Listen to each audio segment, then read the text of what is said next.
Hello बच्चों, let's read the following question. Explain how first law of thermodynamics may be applied to boiling process. हमें explain करना है कि boiling process पे हम first law of thermodynamics कैसे apply कर सकते हैं. First of all, we will talk about the key concept used in the question. इस question में क्या key concept use हो रहा है? तो question में बात कर रहे हैं first law of thermodynamics का. First law of thermodynamics. Thermodynamics का फर्स्ट लॉ हमारे पास क्या होता है? So the statement of first law of thermodynamics is d q is equals to d u plus d डब्ल्यू होता है. यहाँ पे डी क्यू जो है वो रिप्रेजेंट करता है हीट को, heat added to the system.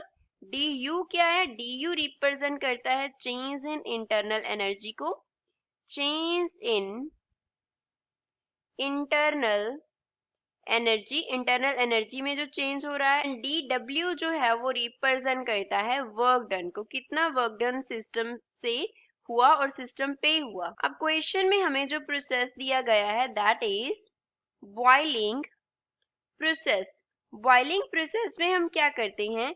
एक लिक्विड को कन्वर्ट कर रहे हैं into gas at the boiling point of liquid. Boiling point of liquid, liquid के बॉइलिंग पॉइंट पे हम क्या कर रहे हैं? लिक्विड को गैस में कन्वर्ट कर रहे हैं. तो इसमें मान लेते हैं हम कि जो फाइनल वॉल्यूम है वो ऑलमोस्ट इक्वल होता है इनिशियल वॉल्यूम के. वीएफ क्या है? फाइनल वॉल्यूम है, फाइनल वॉल्यूम है.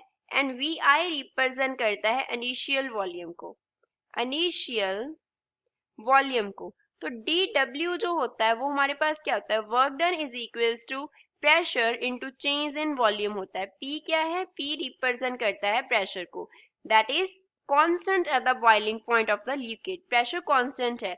अगर वॉल्यूम कांस्टेंट हो गया देन डी डब्ल्यू क्या हो जाएगा? P into v f minus v आई.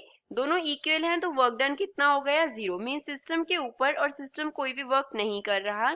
तो इक्वेशन से हमारे पास क्या आ जाएगा? डी क्यू जो है वो इक्वल हो जाएगा डी यू में. तो अगर बॉइलिंग प्रोसेस में, बॉइलिंग प्रोसेस में हम क्या कर रहे हैं? वॉल्यूम को कांस्टेंट रखेंगे, वॉल्यूम को क्या रखेंगे? कांस्टेंट रखेंगे.